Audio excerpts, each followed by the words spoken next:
Whether I think this is the most challenging election, let me tell you, every election has its peculiar challenges. In 2021, because you asked me the elections I've organized, 2021 elections which some of my colleagues and I organized, had COVID. They were in the midst of the COVID epidemic. That was very challenging. So this one, by the way, the elections of 2026, the major challenge is on the bad manners of candidates, of some people. That's true. The major challenge is the commission faces in these elections is the bad manners of some people, period. Bad manners. But if everybody was well-behaved, good-mannered, law-abiding, and following what we are saying, there would be no problem at all. Bad manners. That's the biggest challenge. Kyekyo empisa embi kyekizibu kisinga yo challenge kyekisomooza kisingirayo ddala mu teekateeka yaffe y'ebyokulonda. So but I want to say every election has its own peculiar challenges, and njagala kiddamu kakati abantu what do you call it, to sharpen the eye, Hajat? Balabi nnyo kati ku byokulonda. Abantu baagala kutegeera ddala gundi mwami Mugerwa yeesimbyewo ayina ebisaanyizo oba byakimpatiira. Batunula kati munange weegendereze, era kati ndowooza 23 abagenda kwesimba agenda kwegendereza. Tomala galeeta olupapula signature teziriiwo naye n'oleeta n'oteekayo nga ate naruli byayitamu bwe bityo. Nedda ssebo kati abantu balaba nno eriiso litoola ngaweke weegendereze n'oleeta olupapula, empapula z'obuyigirize naawe okimanyi mulimu naye olupapula luno kiringa olina emmotoka shoka buzooba tule mu kinya pupu kasite tambula naye shoka buzooba zino kirabika zeetaaga replacement. Empapula zooba zeetaaga ku replacement lwaki tozireplace nga tunagenda kukusunsulwamu. Abantu kati balaba nnyo munnange. How many have we discussed? By the way, now this I'm coming to the critical thing. That according to what is happening, you seem to be targeting candidates. We don't target any candidate because he or she belongs to this party or not. Please. Our decisions are purely based on evidence presented before us and the law governing whatever electoral activity is being challenged. I repeat, ensalawo yaffe tetuteeka liiso kubanga gundi bwe kibiina bwe kiti oba bwe kiti. Tusinziira ku bujulizi obuleeteddwa, amateeka kye gagamba, kyekyokka kye tulaba. Oyinza okwesanga ate n'ekyokubiri, waliwo bagamba nti waliwo ab'ebibiina ebivuganya betugamba nti kuno eno petition temuli asigaleyo abeereyo. Tubayina mwagala tubawe bwino yonna kale olujja tugenda balaga nti twafuna petition bweti ono yali flaga bearer nga baagala bamuggyemu ne tugaana, ne tufuna petition bweti ne tugaana. Juzi baali baagala tuggyemu bagundi bano nakawaki division west baawa ne tugamba nti nedda basigaleyo. Tulinze kooti oba nekiriziganya naffe tetumanyi. Ate nekyokubiri, etteeka ligamba nti kakiiko bwe kamala kuwa ensala oli n'atamatira yeyongereyo mu kooti.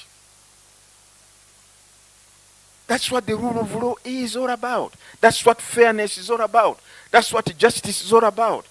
That your door is not shut by the commission. You can go to the courts of law. Weyongereyo mu kooti. Tuli kooti yakasalako gumugoka. Naye omanyi kyewuunya. Banange batuvuma ne batuvuma ne sekuvumirira. Kooti bwe yasala saddayo kuwulira muntu yenna ng'alina kyagamba. Anyway, ensi bweti bwebeera. We accept that. So anyway, it's not true we are targeting any particular political party, no. As I said, we don't generate these petitions. Everyone is given a hearing, and the decision is based on the law and the evidence as we interpret it. The Commission, in entertaining these petitions, gives every person the right of hearing. We invite the petitioner, we invite the person complained against to come either with their lawyers or witnesses and whatever evidence they have to back up their claim or to support their nomination. We have been giving them a hearing. But there are those who don't turn up. They refuse even when we inform them. They don't show up. And even in the courts of law, there is a procedure. If it is proved that you were notified or served that you are required to appear in court on such a day for your case and you don't show up, and there is sufficient proof in that regard, the case can be had ex parte without your presence. And the court will decide the case on the basis of the evidence of the one party who has showed up.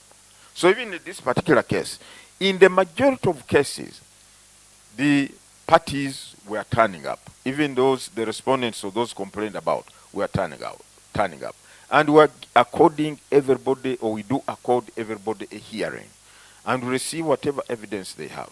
It is only, and we allow them to make even submissions or arguments, closing arguments, either through their lawyers or by themselves. It is only after that that we take a decision. We are not going to close our eyes if we find there were illegalities in the nomination of an individual. If I may highlight some of them, the law says that your nomination paper must have the names of the necessary number of supporters with their villages indicated, NIN number or voter number, with their occupation indicated, and signature. But some of them were presenting papers without signatures. And the law has said if a nomination paper has not been signed in accordance with the law, then it is void. It's null and void. We are not going to close our eyes to that.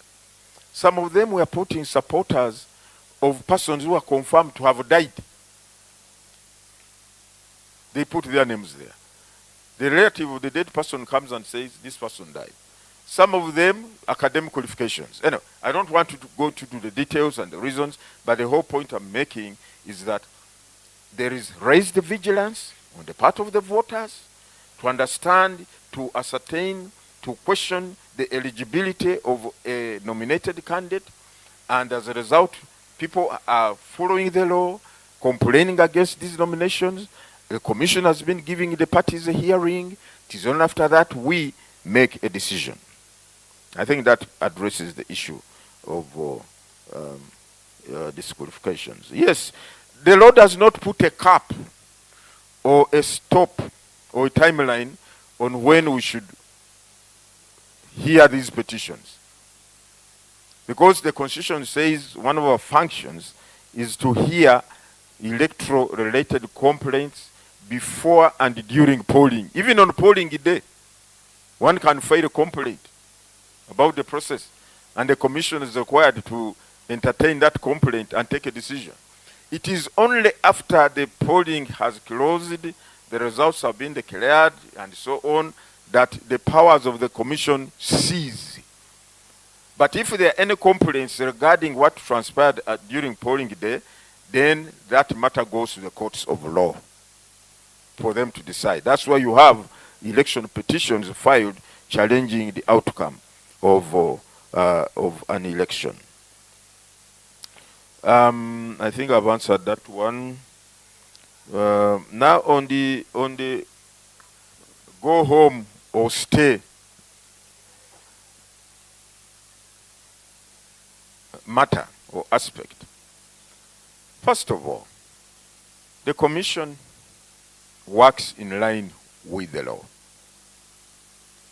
The commission is alive and aware of that provision of the law that says voters can stand 20 meters away from polling station.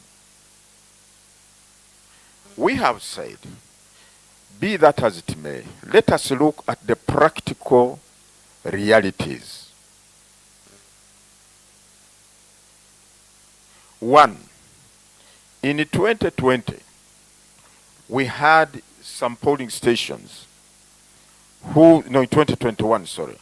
We had some polling stations. I had thought I would come with the statistics here, but I look for my paper, I will get it and be able to share it with the members of the public. Where some polling stations, the Electoral Commission was not able to declare or to announce the results. Why? Because the people who had gathered around the polling station started some altercation or some kavuyo. Either fight among themselves, or it was deliberately organized or orchestrated, and in the process of this altercation between themselves, they invaded the polling station, they grabbed the ballot box, they all destroyed the materials, and therefore there was nothing the Electoral Commission could either count or declare at that polling station. Secondly, in 2020, we also received reports in some polling stations. There were a number of people who were around and their conduct was intimidating. They were intimidating some voters whom they perceived to be voting for a particular candidate or party. We have that also. There's one of them, I talked to one of the Ugandans who told me, I think he was voting from polling station in Luzira, that he was made to understand before going to the polling station. He said there is a group of very hostile youth, I don't want to mention the party they said, that man said they belong to, who are scaring voters. You come, they look at you with the glazed eyes, hostile eyes, and so on.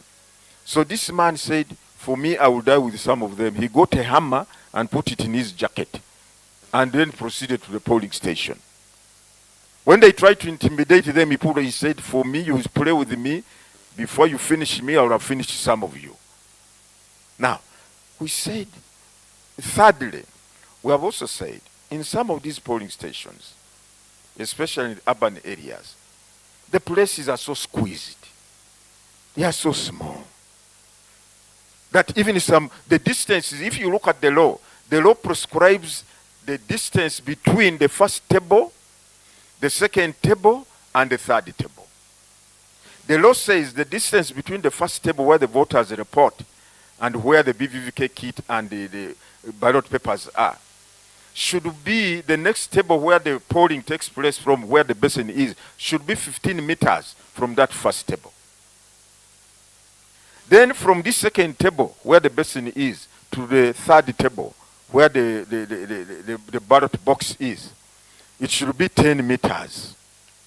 Then from that one to where the person who is supposed to ink your thumb or whatever it is should be 10 meters. When you look at some of these polling stations, that distance is not even adequate to be strictly adhered to. Now, we say, if a polling station has 600 voters and they all turn up to vote, really, you tell them to hang around. Yes, the law says they can hang around 20 meters away. But even implementing that will be a very big challenge because of lack of space. So either people may crowd on the road, which is leading to the polling station, or they may find themselves positioned in such a way that they will not observe the 20 meters from this polling table. And we're saying that might and another point we pointed out, or we wanted people to appreciate. You have 8 presidential candidates. Each one of them has 2 agents. You have 5 or 10 members of candidates for parliament. Each is entitled to 2 agents. Woman member of parliament, may about 4 or 5. In essence, you have at one polling station in total about, on average, 15 candidates. Those are already 30 agents. Ladies and gentlemen, already there is a crowd at the polling station. And those are allowed inside the polling station, the agents. The people who are pushing for the people to remain around are saying that we have you have to remain around to protect our vote, to safeguard our vote.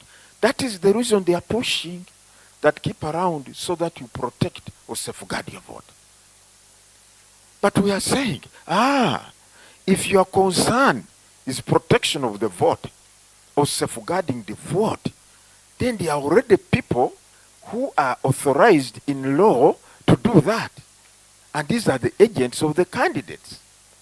And those are the agents who are already allowed inside the polling station right from the hour the polling station opens until counting, until close of the polling station. You have 30 agents. Those are more than enough protectors. Then you have observers. You have accredited observers and accredited agents about political parties. You already have enough. Then we also said, look at it this way.